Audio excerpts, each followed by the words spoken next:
ముఖ్యంగా చెప్పాలంటే పిల్లలు లేని వాళ్ళు అంటే 5వ స్థానంలో మాందేశ్వరుడు ఉంటే సంతాన తడబాట్లు, పుట్టి పుట్టి చనిపోవడము, అబార్షన్లు అవ్వడము, ఫెర్టిలిటీ సెంటర్లకు వెళ్ళి లక్షలు ఖర్చు పెట్టడము, లేదా దత్తత తీసుకుందాం అనుకోవడము, ఒక విధంగా సంతానం కోసం ఒక యుద్ధమే చేస్తూ ఉంటారు వాళ్ళు. అయినా వాళ్ళకి సంతానం కలగదు. మాందేశ్వరుడు 5వ ఇంట్లో ఉంటే ఇట్లాంటి పరిస్థితి ఉంటుంది నేను చెప్పాను. దీనికి మీరు ఏ విధమైన సేవ చేసుకోవాలి అంటే అనాథ ఆశ్రమాలు, అంటే తల్లి తండ్రిని కోల్పోయిన వాళ్ళు, చిన్నప్పుడు తల్లి తండ్రి ప్రేమకు నోచుకునే వాళ్ళు, అటువంటి మానసిక స్థితి సరిలేని పిల్లలు, మానసిక వికలాంగులు అంటారు వాళ్ళను.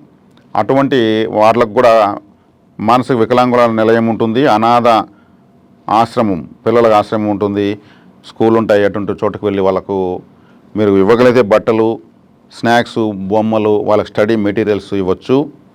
అదేవిధంగా తల్లిదండ్రులు ఉండి తల్లిదండ్రులు చూసుకోలేకుండా బేబీ కేర్ సెంటర్లో పిల్లలను వదిలేసి ఉద్యోగాలకు వెళ్తుంటారు. అది తప్పు కాదు. ఇప్పుడున్న కాల పరిస్థితులు ఇచ్చా అది అవసరము.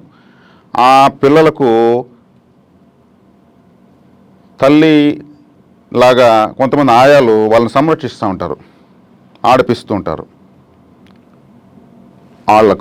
ఆయాలకు మీరు సేవ చేయొచ్చు, అంటే సహాయం చేయొచ్చు. తల్లితో సమానంగా వాళ్ళు సంరక్షిస్తూ ఉంటారు. అదేవిధంగా మీకు హాస్పిటల్లో నర్సులు, ఆ నర్సింగ్ చేసే అమ్మాయిలు కూడా వైట్ అండ్ వైటే వేసుకుంటారు, తెల్లగా ఉంటారు వాళ్ళు. చంద్రకారకత్వం, చంద్రుడు అంటే మాతృకారకుడు. వాళ్ళు తెల్లటి దుస్తులు వేసుకుంటారు. అక్కడ వచ్చిన ప్రమాదంలో ప్రతి ఒక్కరిని ఒక తల్లి సమానంగా వాళ్ళు తీసుకొని టకటకని ఒక యాక్సిడెంట్ అయ్యి, మీరు చూడండి గవర్నమెంట్ హాస్పిటల్లో ఒక యాక్సిడెంట్ అయిన అంబులెన్స్ దిగ్గనే పరుగున 10 మంది నర్సింగ్ అమ్మాయిలు వచ్చి స్ట్రెచ్చర్ పైన సరసర లాక్కెళ్ళిపోతారు. టకటక అతనికి ఇక్కడంతా దెబ్బలు తుడవడము, టీట్గా ఇంజక్షన్ ఇవ్వడము, పరుగులు ఎత్తా ఉంటారు వాళ్ళు. అందుకే వైద్యో నారాయణో హరే అన్నారు. వాళ్ళు తల్లి కన్నా గొప్పవాళ్ళు, చంద్రుడిలాగా తెల్లగా మెరిసిపోతూ ఉంటారు. కాబట్టి మాతృ సమానులు వాళ్ళు. ఎవరైనా బిడ్డతో సమానంగా సేవ చేస్తారు వాళ్ళు. వాళ్ళ చేతుల్లోకి ఒక